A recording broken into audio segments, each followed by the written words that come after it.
مرغا جو فجر کے وقت نہیں اٹھتا تھا۔ موضوع نماز اور وقت کی پابندی، مجموعی پیغام نماز کی اہمیت، وقت کی قدر اور اچھی عادات اپنانا۔ جنگل کا صبح کا منظر، صبح کا وقت تھا، سورج ابھی مکمل طلوع نہیں ہوا تھا، لیکن جنگل کے بیشتر جانور جاگ چکے تھے۔ درختوں پر چڑیاں چہچہانے لگی تھیں، ہرن پانی کی تلاش میں ندی کی طرف جا رہے تھے، اور خرگوش اپنے بلوں سے نکل کر نرم گھاس پر کھیلنے لگے تھے۔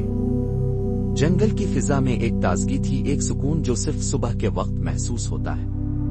مگر ایک کونے میں واقع مرغیوں کے ڈیرے میں ایک مرغا خراٹے لے رہا تھا۔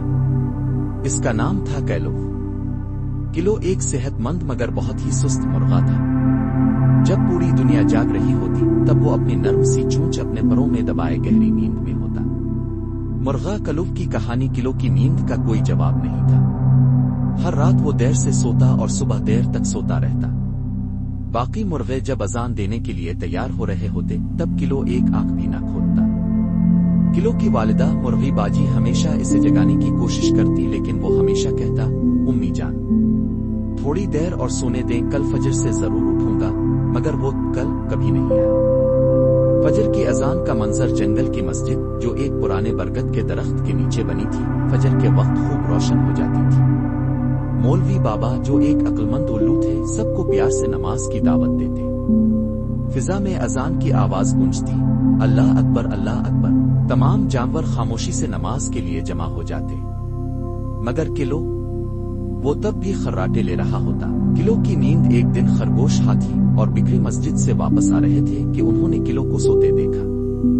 ہاتھی بولا، کاش کلو بھی ہمارے ساتھ ہوتا، نماز کے بعد جو سکون ملتا ہے وہ الفاظ میں بیان نہیں کیا جا سکتا۔ بکری نے کہا، ہمیں کلو سے بات کرنی چاہیے، شاید وہ کچھ سنے۔ باب 5 مرغی باجی کی نصیحت۔ اگلی صبح مرغی باجی نے کلو کو جگایا اور کہا، بیٹا تمہاری عمر اب وہ نہیں رہی کہ تم سارا دن سوئے رہو، نماز وقت پر پڑھنی چاہیے، یہ ہمارے رب کا حکم ہے۔ کلو نے کچھ نہ کہا۔ وہ شرمندہ تو تھا مگر عادت اتنی پکی ہو چکی تھی کہ فوراً بدلنا اس کے لیے مشکل تھا۔ باب 6 پہلا دن۔ پھر سوتی ہوئی صبح کلو نے پکا ارادہ کیا کہ اگلی صبح وہ ضرور فجر کے لیے اٹھے گا۔ اس نے الارم سیٹ کیا، وضو کے پانی کا بندوبست کیا اور جلدی سو گیا۔ مگر جیسے ہی صبح ہوئی اس نے الارم بند کیا اور پھر لحاف میں گھس گیا۔ جب آنکھ کھلی تب سورج آسمان پر چمک رہا تھا۔ وہ اسکول بھی لیٹ پہنچا اور استاد نے سختی سے ڈانٹا۔ باب 7 دوست کا مذاق۔ اس کے دوست چکور اور کوے نے اس کا مذاق اڑایا۔ کلو تم تو الو سے بھی زیادہ سوتے ہو۔ چکور ہنسا، تم تو مرغا نہیں، نیند کا بادشاہ ہو۔ کوا بولا۔ کلو شرمندہ سا کھڑا رہا۔ اس نے دل ہی دل میں ارادہ کیا کہ کچھ بدلنا ہوگا۔ باب 8 جنگل کے مولوی بابا۔ اسی دن شام کو مولوی بابا نے جنگل میں سب بچوں کو جمع کیا۔ وہ بڑے نرمی سے بولے، پیارے بچوں، نماز صرف عبادت نہیں، یہ وقت کی پابندی، نظم و ضبط اور صفائی کا درس بھی دیتی ہے۔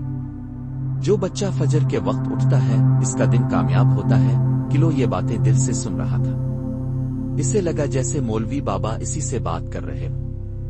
باب 9 کلو کی بدلی ہوئی سوچ۔ اس رات کلو نے دل سے دعا کی، آ اللہ مجھے صبح جلدی اٹھنے کی توفیق عطا فرما، مجھے نیک بنا دے۔ اس نے الارم ایک بار نہیں 3 بار سیٹ کیا۔ امی سے کہا کہ صبح ضرور جگا دے، اور سب سے بڑھ کر اس نے نیت پختہ کی۔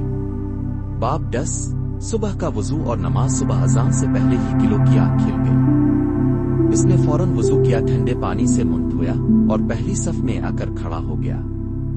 نماز کے بعد وہ سکون اور خوشی محسوس کر رہا تھا جو اس نے پہلے کبھی نہ کی تھی۔ باب 11 روشنی کا احساس۔ اگلے چند دن کلو باقاعدگی سے نماز فجر کے لیے اٹھنے لگا۔ اس کی طبیعت حشاش بشاش رہنے لگی۔ وہ اسکول وقت پر جانے لگا۔ استاد نے اس کی تعریف کی۔ دوست حیران رہ گئے۔ کیا یہ وہی کلو ہے؟ چکور نے پوچھا۔ جی ہاں، یہ وہی کلو ہے جو اب نمازی بن چکا ہے، ہنستے ہوئے کلو نے جواب دیا۔ باب 12 زندگی میں ترتیب۔ کلو نے اپنی زندگی میں نظم پیدا کر لیا تھا۔ اس نے ہر نماز وقت پر پڑھنی شروع کی، پڑھائی میں دل لگانے لگا، ہر کام کے لیے اس نے وقت مقرر کر لیا۔ امی جان خوش تھی، مولوی بابا دعائیں دے رہے تھے اور پورا جنگل اس کی تبدیلی سے خوش تھا۔